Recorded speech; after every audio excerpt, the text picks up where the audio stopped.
Wells Philosophy Society, welcome to our 6th of July online meeting. Albert Camus' Plague. How should we deal with the absurd predicament we are all in? A talk by Stott. Please feel free to make your own contributions to this session now, later during the 2-hour session, or over the coming days using the Reply All button on the email where you picked up this link. The Plague may be read as a straight novel in the form of a fictional chronicle. It tells the fictional story of a 9-month bubonic plague epidemic in the Algerian port of Oran in the 1940s. But I think Camus intended it as more of an ambitious work to be read at a deeper level, as a philosophical allegory of the human condition. Camus' daughter also confirmed that Camus intended the novel to be read as an allegory of the Nazi occupation of France. Both readings pose deeper, more philosophical questions. How should we be conducting our lives when all our endeavours appear futile and death inevitable? In 1942, 5 years earlier than the publication of The Plague, Camus published a philosophical work entitled The Myth of Sisyphus. It supplies a valuable framework for this deeper understanding of the plague. Camus' central preoccupation in the myth is the concept of the absurd. Now, the absurd is not something we find in the world, nor does it sit within consciousness. The absurd emerges in a relationship between the two from the demands that conscious human beings inevitably impose upon the world. All of us are engaged in this absurd relationship with the world, and Camus' myth strives to make us aware of it. Camus' concept of the absurd is traceable back to the dualist philosophy of the 17th century philosopher Descartes. Following Descartes, Camus stresses the primacy of subjectivity and consciousness. Consciousness is fundamental. Everything begins with individual consciousness, and nothing either has meaning or value without it. Following Descartes, Camus' dualist philosophy asserts a fundamental division between the activity of consciousness on the inside and the material world on the outside. This, incidentally, is the starting point for empiricist philosophy. But whereas empiricism focuses in a detached or neutral fashion on the contents of sense experience, on what we see, hear, and so on, Camus, the existentialist, concentrates on our engagement with the world and with each other through meaning. Camus' account of meaning gives it an extreme Cartesian interpretation. For him, the material world is inherently meaningless, and only the activity of consciousness bestows meaning upon it. All meaningfulness comes from within us. If the world appears meaningful, we live under a delusion. It is with an illusory meaning that we clothe the world.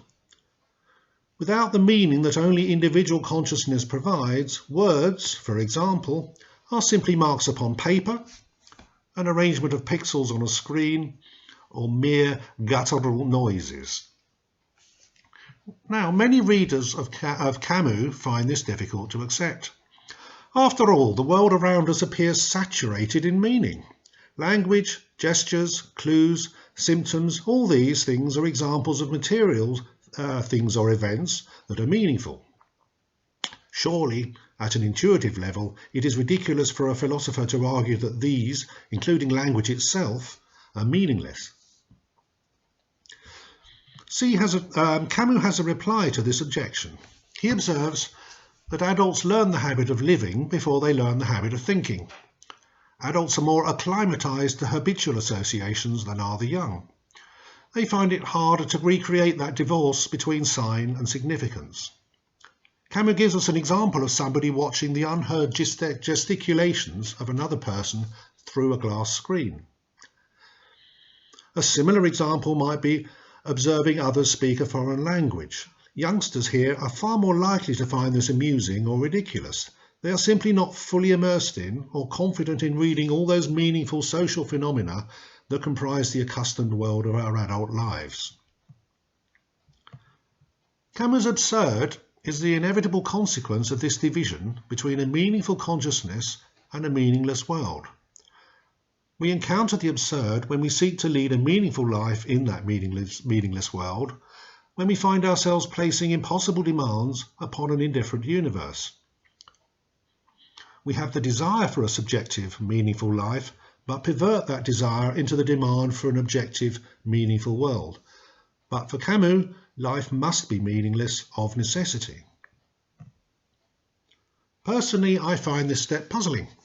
Why must the meaningless world imply a meaningless life? Why is it impossible for you and for me to recognise that consciousness is the source of meaning, and yet to recognise that the world offers us the framework and the opportunities for the meaningful conduct of our lives?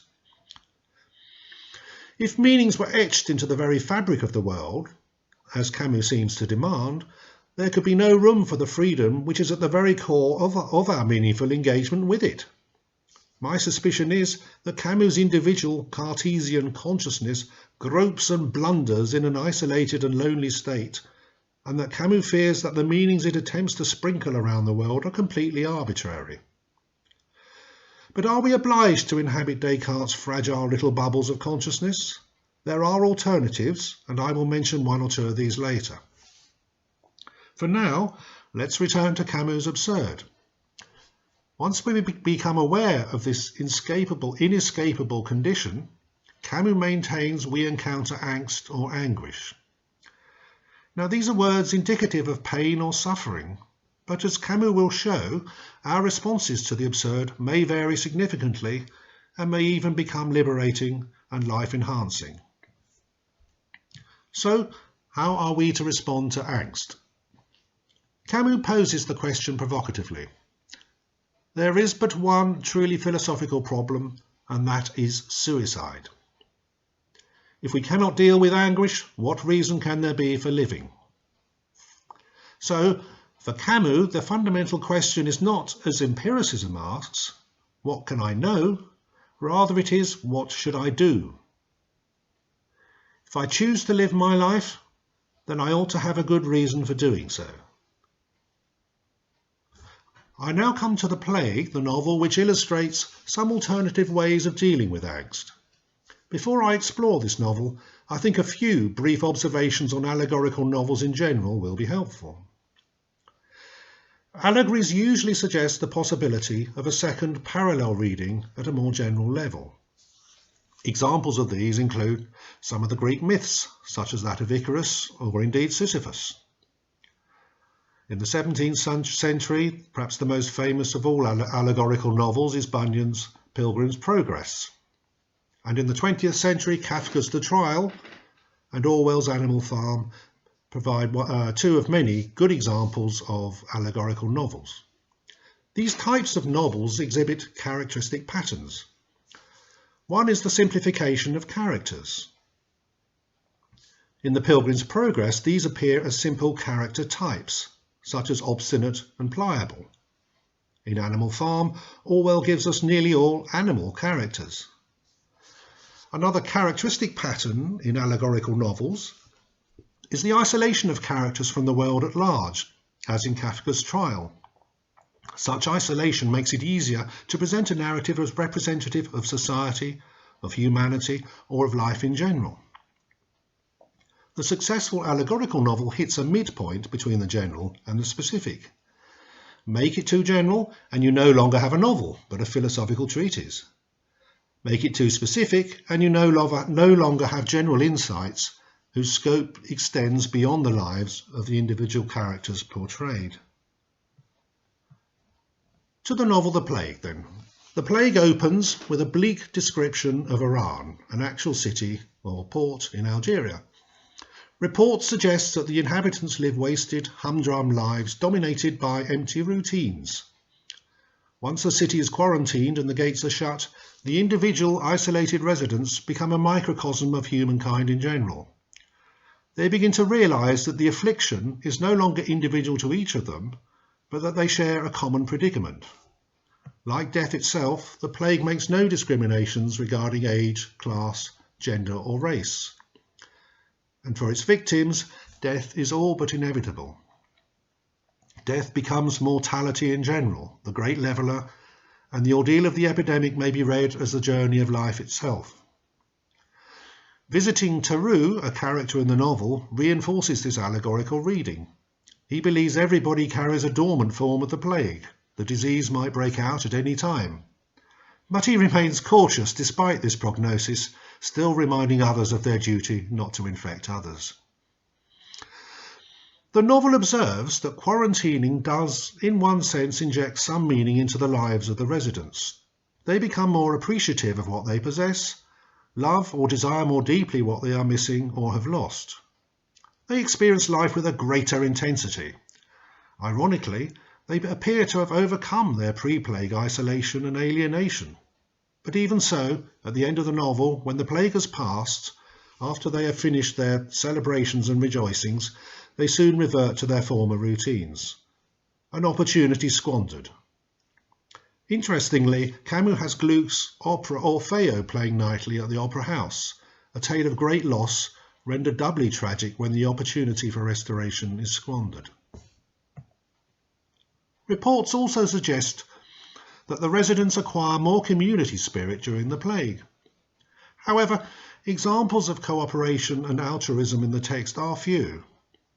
There are suggestions also that the plague is eroding the humanity of those that survive. Again, little textual evidence. Alongside these reports are examples of the denial of the existence of the plague and an unwillingness to take personal responsibility for doing anything about halting its spread. The inhabitants are reluctant to interrupt those empty routines and engage with the sufferings of other people.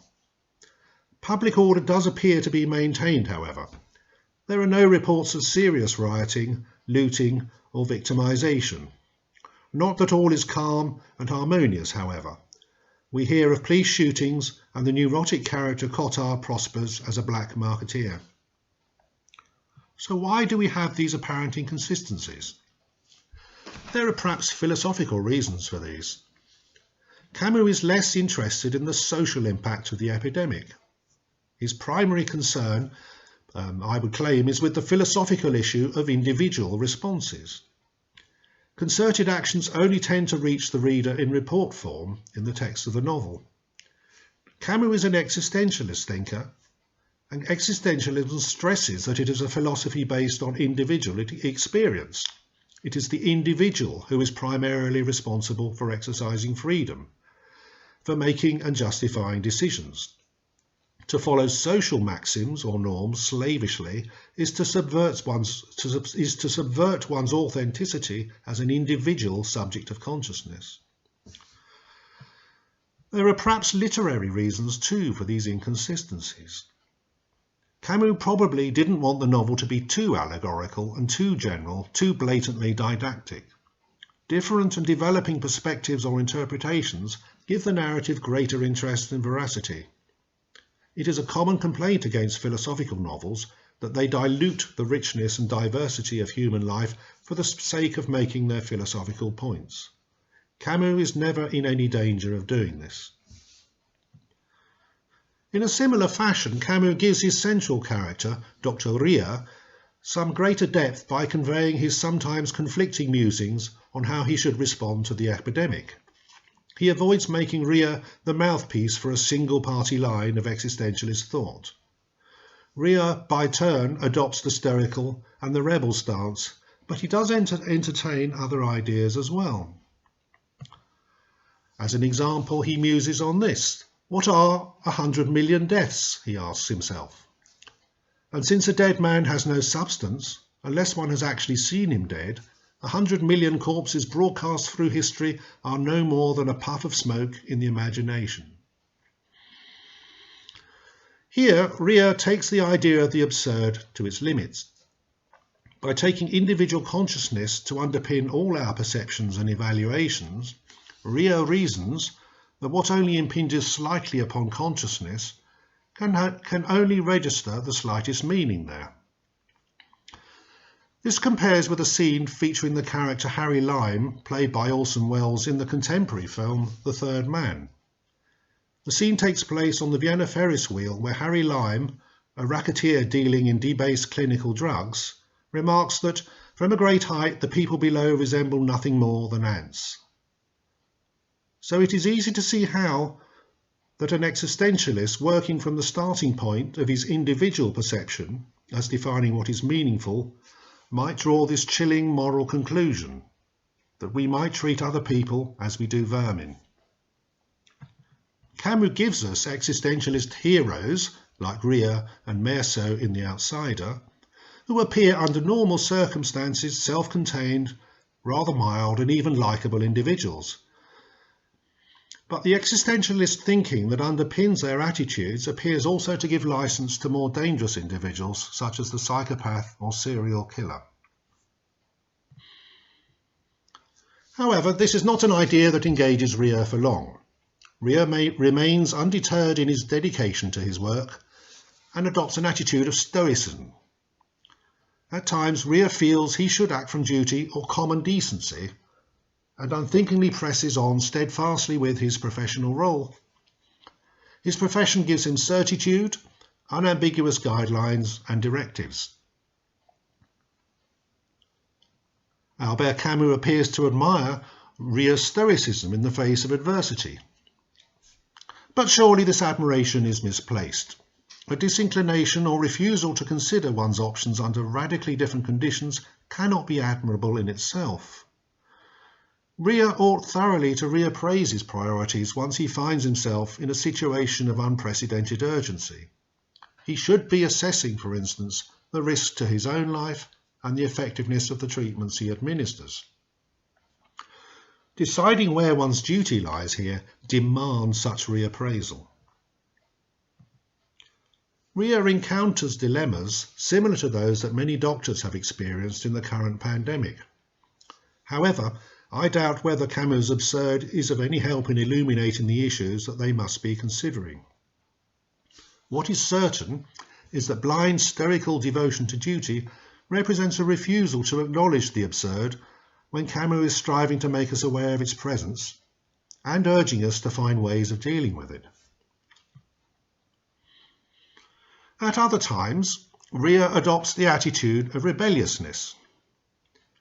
If you refuse to be beaten, you have some pleasant surprises, he muses.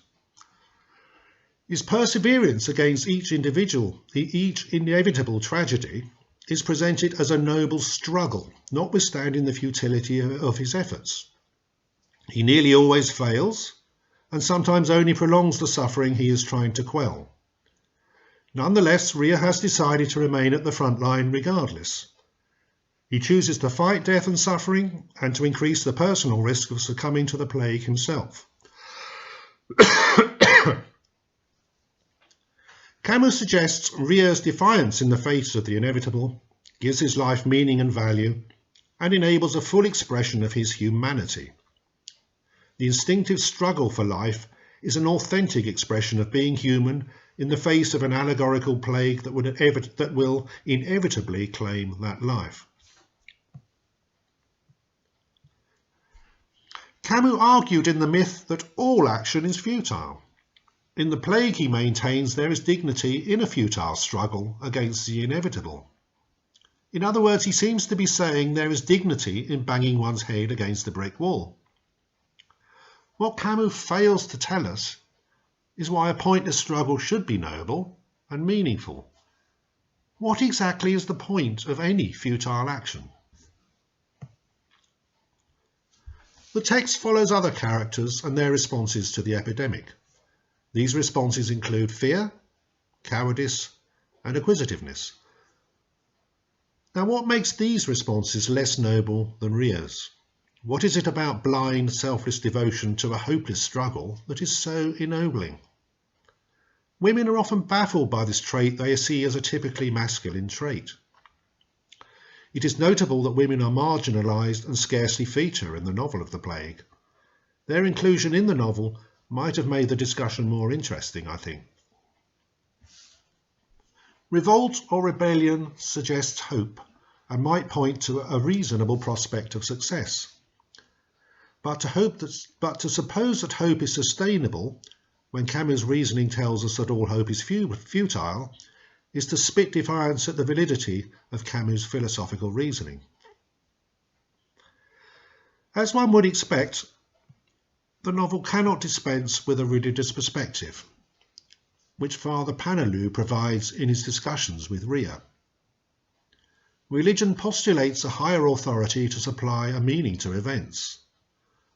Panelu had originally preached that the plague was God's punishment for Iran's sins, but his position shifted after a child's death.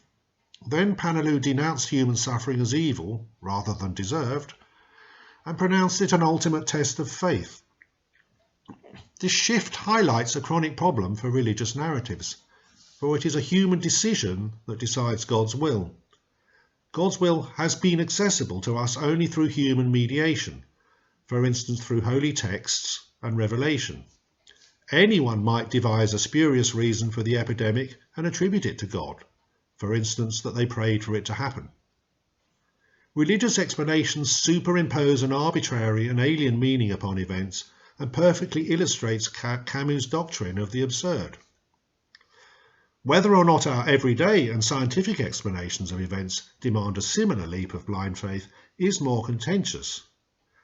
Interestingly, however, in the myth of Sisyphus, Camus shows he is aware that the Danish philosopher Kierkegaard maintains that just such a leap of faith is necessary in order to live. And this leap puts religion straight back into the heart of philosophy. But that is for another session, I think. Appraising the novel. A very general concept, such as Camus' absurd, doesn't translate easily into the narrative form that we find in a novel. If life is utterly meaningless in the sweeping manner Camus suggests, then no course of action, including suicide, becomes any more meaningful than any other. Debating the relative merits of duty, religion and defiance becomes a spurious exercise for the novelist, or anybody else for that matter, to undertake. What Camus tends to do instead is to focus upon the futility of trying to prevent the inevitable. The play becomes an allegory for mortality which, Camus believes, also renders all our endeavours null, void, and thereby meaningless. Now this seems to me to be a new position that lacks the philosophical underpinning that Cartesianism lent to the absurd in the myth of Sisyphus. Again, it is a position that many of us might want to question. It is a fact that, in 10 billion years' time for instance, the sun will have expanded to vaporise the earth. Now, why should this fact render all our worldly endeavours futile? As commonly understood, futility only applies to the hopelessness of particular actions or projects. The vast majority of our actions are not preoccupied with achievements that will stand for eternity. They are conducted along a timescale that a single lifetime can encompass. Camus' conclusion that life itself must be meaningless seems to distort even Camus' own understanding of human consciousness. According to his Cartesian starting point, meaning is limited exclusively to consciousness, which seems to imply that conscious activity of any description must necessarily be meaningful and have just whatever meaning we choose to bestow upon it. Every life is meaningful and must be so, because consciousness, by Camus' own view of it, finds meaning in everything.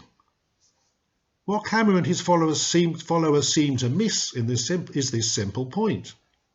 Meaningfulness is a necessary condition for futility. According to this, our commonplace understanding, the futile ambition or act is one which we deem meaningful, but which happens to be unattainable. It is the conscious activity of our mortal lives that makes the world meaningful. This activity is necessary to generate the framework of possibilities within which success or futility might be gauged. So this is my contention.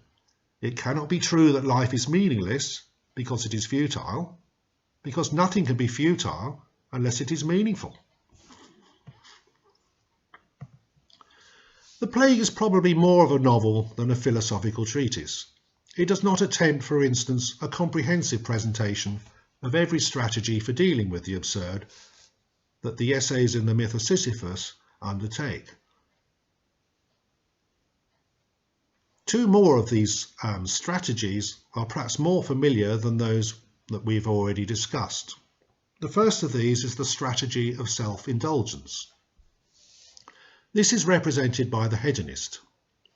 His is the recommendation to live life to the full. Since no course of action has any more value or meaning than any other, then Camus suggests an appropriate response is just to make the most of it. This means maximising the intensity and presumably the duration of our experience through a passionate grabbing at life's opportunities. Seek to live for the here and now rather than plan for the future. But even in a meaningless universe, 2 times 0 is still 0. As a response to the absurd, hedonism leaves human beings in just the same predicament. There is nothing inherently more meaningful in a hedonistic lifestyle than in an ascetic one.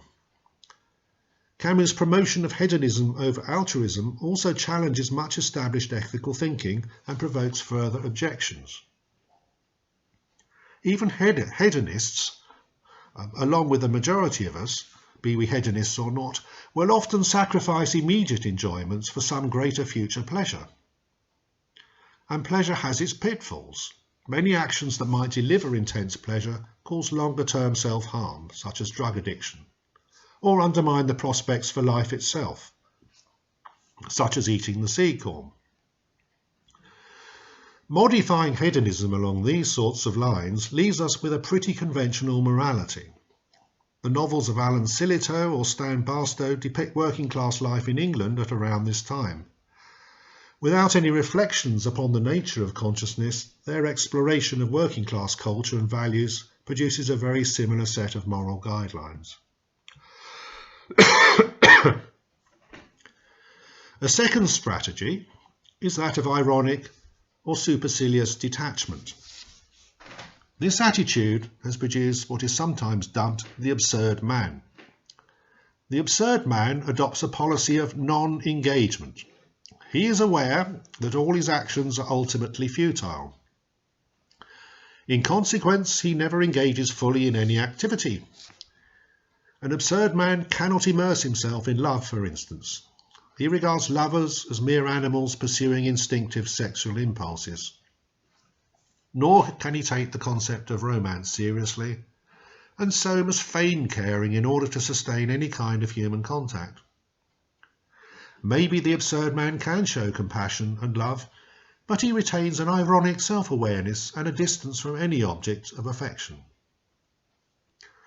A very useful philosophy for the era of social distancing, perhaps. Now, there is an irony in the idea of the absurd man going about imitating the life of the unenlightened man who, according to Camus, leads an unfulfilled and inauthentic life. Should not the enlightened individual live his own life, pursuing his own enlightened ideals, rather than acting out a lifelong parody of the lives of the deluded? And why doesn't the absurd man go all the way? If the unenlightened way is meaningless, why bother dabbling in it at all? Conclusion.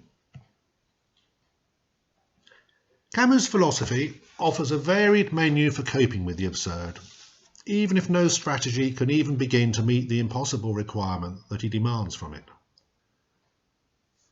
None of his strategies cures the problem of the absurd. All he offers are panaceas to take the mind of Rhea and others away from it. It's a little puzzling why Camus should be so hostile to religion when he accords it precisely the same palliative role. On the whole, Camus' life options or strategies offer a positive outlook. They are not pessimistic. None counsels capitulation or despair. Indeed, his thoughts have liberated and emboldened many who have been hidebound by traditions and conventions purporting to represent the meaning of life. Camus' enduring appeal, I think, is partly due to his offering a diverse range of life options, leaving us free to pick and choose which one suits us best. He is unique, perhaps, amongst the philosophers I have read, at any rate, in offering us consumer choice. And young people are especially receptive to his ideas. This could be for several reasons, I think. His ideas are direct and straightforward. They reject abstract and difficult intellectual thoughts, such as one might struggle with when reading Sartre, for instance. His ideas encourage defiance of the complacency of established creeds, such as the Christian Church, bourgeois morality, and politics. They also endorse intensive pleasure-seeking and a hedonistic lifestyle. They dignify the cautious and shy, emboldening them to withhold commitment to meaningful human relationships by adopting an attitude of ironic detachment. Now, it may not be possible to confront and resolve the problem of the absurd directly, but it is possible to dispose of the absurd by abandoning the Cartesian foundations on which it depends. What this means is to question the viability of making the individual consciousness the starting point of philosophy, to question the solipsist assumption that individual persons, each with his or her self-centred preoccupations and agenda, is at the centre of his own little private universe. Other existentialist writers offer alternatives to this assumption. The French existentialist Merleau-Ponty, for instance, maintains that one's subjective perspective can only be discovered through meaningful encounters with the material world. It can't be discovered independently of that. The Austrian Jewish Martin Buber argues that we can only discover ourselves as individual persons through meaningful engagement with others. These are writers exploring the interdependence of consciousness and the material world. They reject Camus' dualism. For them, there is no unbridgeable gulf between consciousness on the inside and the material world on the outside. Both represent ways of structuring our meaningful, embodied and active engagement with our surroundings. These writers leave no platform upon which Camus could build his concept of the absurd. The concept just disappears, leaving us free to determine through social engagement exactly how we should be conducting our lives and dealing with plagues. End of talk and the beginning of the meeting. Thank you very much.